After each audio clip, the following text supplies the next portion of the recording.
बिस्मिल्लाहिर्रहमानिर्रहीम सल्लल्लाहु अलैहि वसल्लम। अस्सलाम वालेकुम क्लास 8। उम्मीद है आप सब खैरियत से होंगे। आज हम करेंगे यूनिट 4 की एक्सरसाइज 4.5 के क्वेश्चन नंबर 1 को। 4.5 के क्वेश्चन नंबर 1 को करने से कबल हम यहाँ पे कुछ नेसेसरी टर्म्स हैं, इनको समझ लेते हैं। Profit markup. फर्स्ट हमारे पास यहाँ पे टर्म है प्रॉफिट। प्रॉफिट क्या होता है? When we deposit money into a bank, the bank uses our money and in return pays an extra amount along with our actual deposit. The extra money which the bank gives for the use of our amount is called the profit on the deposit. जब भी हम कभी पैसे deposit करवाते हैं bank में, तो bank हमारे पैसों को इस्तेमाल करते हैं एंड इन रिटर्न और बदले में हमें पे करता है एक्स्ट्रा अमाउंट। हमारी असल डिपॉजिट की हुई रकम पर वो हमें एक्स्ट्रा अमाउंट पे करता है।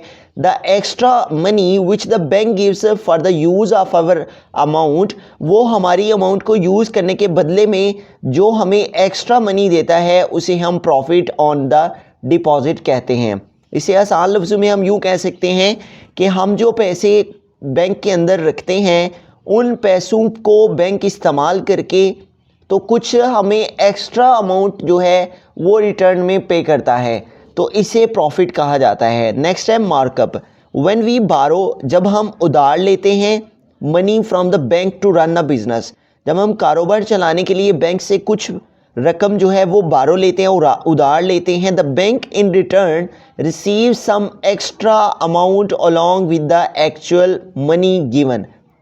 तो बैंक ने जो हमें पैसे लोन के तौर पे उधार दे रखे होते हैं, जब हमें रिटर्न करना पड़ते हैं, the bank in return receive some extra amount, तो बैंक हमें असल पैसों के अलावा भी हमसे कुछ पैसे मांगता है, जिसे extra money which the bank receives is known as markup, जिसे मार्कअप कहते हैं।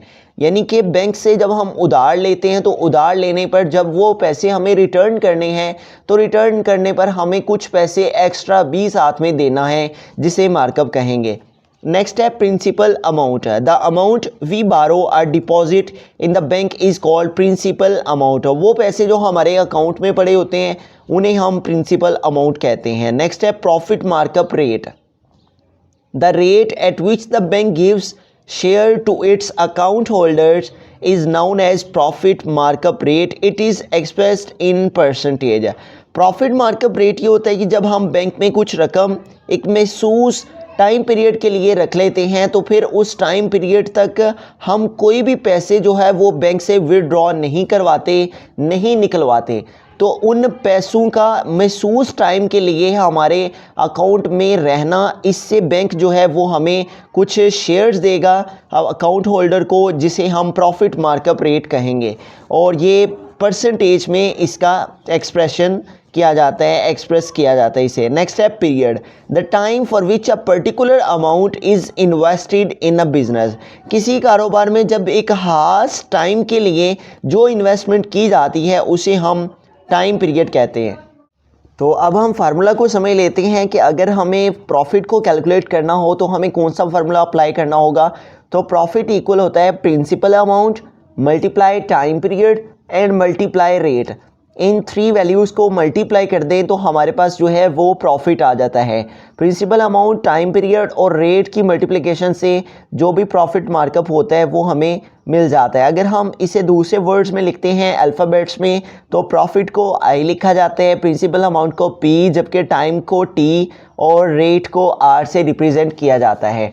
तो क्वेश्चन नंबर 1 की जानिब चलते हैं। एक्सरसाइज 4.5 में हमारे पास फर्स्ट क्वेश्चन है, find the profit on 40,000 rupees at the rate of 3% per year for 4 years।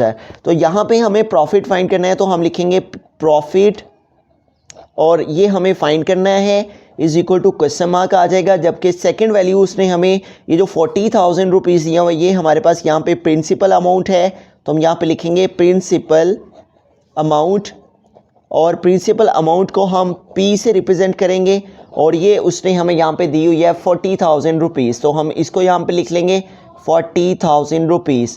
उसके बाद उसने नेक्स्ट हमें कहा है कि एट द रेट ऑफ 3%, तो यहाँ पे उसने हमें रेट दिया हुआ है, तो हम रेट को जो है वो आर से रिप्रेजेंट करेंगे और ये उसने दिया है 3% है, तो हम यहाँ पे 3% इसके साथ लिख देंगे। उसके बाद नेक्स्ट थिंग जो उसने हमें दी है डाटा में वो है फॉर 4 ईयर्स है।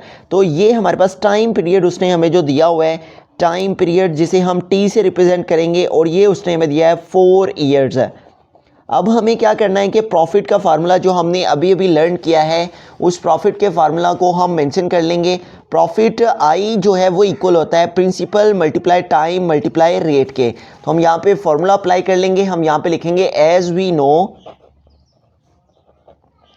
तो हमारे पास जो फार्मूला है प्रॉफिट को फाइंड करने का उसको हम यहाँ पे अप्लाई करते हैं। प्रॉफिट इज इक्वल टू, तो ये इक्वल है प्रिंसिपल अमाउंट के, principal multiply by rate and multiply by time. इन 3 वैल्यूज़ को मल्टीप्लाई करने से हमारे पास जो है वो प्रॉफिट आ जाएगा। तो अब हम इनकी वैल्यूज़ को पुट कर लेते हैं। यहाँ पे प्रॉफिट हमें फाइंड करना है, इसको हम ऐसे कैसे लिखेंगे, इज इक्वल टू प्रिंसिपल, उसने हमें इस क्वेश्चन में जो प्रिंसिपल अमाउंट दी है वो है 40,000, तो प्रिंसिपल की प्लेस पे हम यहाँ पे 40,000 पुट कर देंगे। मल्टीप्लाई बाय उसने हमें रेट दिया हुआ है आर जो कि 3% है, तो यहाँ पे हमने रेट लिखा। अब चूंकि इसके साथ परसेंटेज का साइन है तो परसेंटेज को रिमूव करने के लिए हमें इसको 100 के साथ डिवाइड करना होगा ताकि ये परसेंटेज का साइन रिमूव हो जाए। मल्टीप्लाई टाइम है तो टाइम उसने यहाँ पे हमें 4 ईयर्स दिया है, तो यहाँ पे आ जाएगा 4। अब हम इसको सिंप्लीफाई कर लेते हैं, सॉल्व कर लेते हैं, तो हमारे पास जो है वो प्रॉफिट आई जो है वो आ जाएगा। प्रॉफिट इज इक्वल टू, तो यहाँ पे देखें ये 20 इन 20 से कैंसिल हो जाएंगे, तो यहाँ पे रिमेनिंग 1 और 20 रह जाएंगे, यानी कि 400 multiply bye 3 and multiply bye 4। अब हमें इन 3 वैल्यूज़ को मल्टीप्लाई कर लेना है, तो इससे हमारे पास जो है वो प्रॉफिट आ जाएगा। 400 मल्टीप्लाई बाय 3 को 4 से मल्टीप्लाई करें तो 3 4 टाइम 12। अब हम 12 को 400 से मल्टीप्लाई कर लेंगे तो इससे हमारे पास जो है वो प्रॉफिट आ जाएगा। Profit is equal to 400 multiply by 12। तो पहले हम 2 से मल्टीप्लिकेशन करेंगे, 20 टाइम्स 0, 20 टाइम्स 0 एंड 24 टाइम 8। उसके बाद 1 के साथ मल्टीप्लिकेशन करेंगे तो 10 टाइम्स 0, 10 टाइम्स 0 एंड 14 टाइम 4। अब इन वैल्यूज़ को ऐड कर लेंगे तो हमारे पास 0 आ जाएगा। उसके बाद 0 + 0 0, 8 + 0 8 एंड 4। तो यूँ हमारे पास 4,800 रुपीज़ जो है वो प्रॉफिट में आ जाएंगे।